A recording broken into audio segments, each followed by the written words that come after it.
তো সেদিন তো আমি পুরো কুমারটুলি দৌড়াই কাটিয়ে দিয়েছি, যেখান দিয়ে পাচ্ছি সেখান দিয়ে দৌড়াতে হচ্ছে আমাকে। আর আমি তখন বুঝতে পারলাম মডেলদের এত কষ্ট কেন। তো যাই হোক, আমি আজকে চলে গেছিলাম কুমারটুলিতে আমার একটা বান্ধবীকে নিয়ে, কারণ দুর্গাপুজো আসছে গাইস। যদি কুমারটুলিতে শ্যুট না করি তাহলে কি আমাকে বাঙালি হিসেবে লোকেরা মেনে নেবে? তো সোজা চলে গেছিলাম রোববার দিনকে আমি কুমারটুলি। আর রোববার দিনকে ভুলেও কেউ যেও না কুমারটুলি, কারণ এত ভিড় ছিল রোববার দিনকে যে পা ফেলারও জায়গা ছিল না। যেদিকে তাকাতে শুধু মডেল আর ফটোগ্রাফারই দেখতে পাচ্ছি।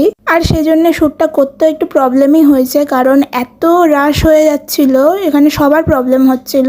তো এই ফটো আর ভিডিওগুলো দেখার জন্য তোমাদের অবশ্যই আমার ফেসবুক আর ইনস্টাগ্রামটাকে ফলো করতে হবে, যেটার লিঙ্ক আমি কমেন্টে দিয়ে দেবো। তো তারপর কুমারটুলি থেকে বেরিয়ে আমি তো সোজা চলে গেছিলাম বাগবাজার একটু হাওয়া খেতে, কিন্তু এত ভিড় ছিল সেখানে, তাই জন্য ওখানেও বেশিক্ষণ আমরা বসিনি, তাড়াতাড়ি বেরিয়ে গেছিলাম বাড়ি যাওয়ার জন্যে।